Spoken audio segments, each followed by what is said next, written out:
Kwa majina naitwa Marco Galus Mawala, ni katibu mstaafu wa Umoja wa Vijana tawi la Canada. Sasa mtu anaenda kujiandikisha ni mtu wa aina gani?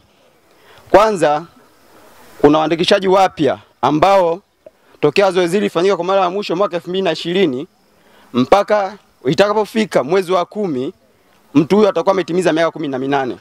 Kwa kama una kijana ambaye mwaka 2021 ametimiza miaka 18 mpaka itakapofika mwezi wa 10 yani atakuwa amefanya birthday kutimiza miaka 18. Haijalishi mwezi wa 10 tarehe ngapi.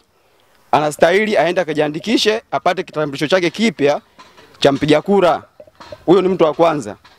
Mtu wa pili ni wale ambao wana vitambulisho ambao walisajili mwaka 2020 hivi vya kisasa. Lakini huyo mtu anastahili aende kwenye kituo cha uandikishaji kwa ajili ya kuhakikisha taarifa zake. Utaenda na kitambulisho chako, pale utakutana na wahudumu, atachukua kitambulisho chako, atachukua namba yako, ataongea kwenye mfumo. Akiona kwamba kama hujaandikisha kata hii ya Bonyokwa kituo husika, kwa hiyo utaenda kwenye kituo chako kwenda kuangalia. Mtu wa tatu ni wale ambao aidha mwanzoni alikuwa anakaa kata Kinyerezi, sasa hivi anakaa kata ya Bonyokwa. Ina maana ukiendelea kuwa na kitambulisho cha mwaka 2020, wewe utampigia kura mheshimiwa mbunge na mheshimiwa rais, lakini diwani utafanyaje? Utachagua. Ili kuchagua sasa unastahili uende kwenye kata yako sasa hivi ya Bonyokwa. Uende na kitambulisho chako ambacho ukijiandikishia mwaka 2020 kwenye kata nyingine au mkoa wengine.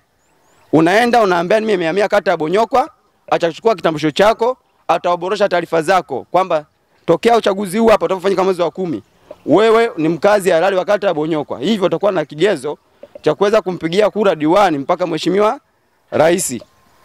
Watu wengine ni wale ambao vitambulisho vyao aidha kimekatika. Yaani kitambulisho kimekatika kiasi kwamba picha au taarifa za kwenye kitambulisho havionekani.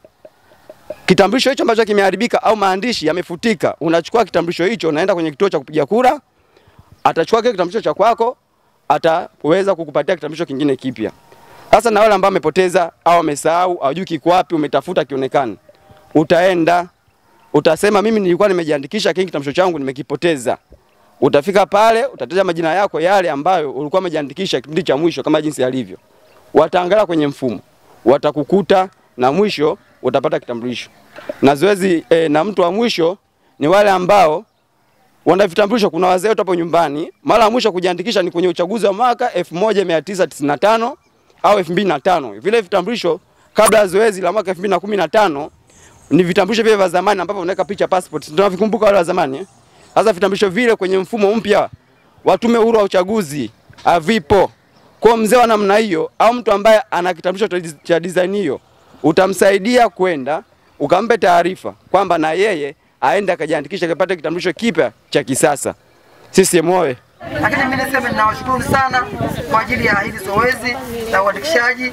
Najua tumefika, tumesikia na tumeelewa tarehe 17 ni siku ya kesho. Watu tufike mpaka Jumapili. Lakini pia wamama wa hapa kisiwani, nimesikia ombi lenu la mpira.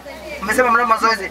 Ninawaalika kuwa kila Jumamosi asubuhi, kwanza Jumamosi ijayo nitatoa mipira na mtakuwa mnafika kwa muziki asubuhi saa 12 mpaka saa 2.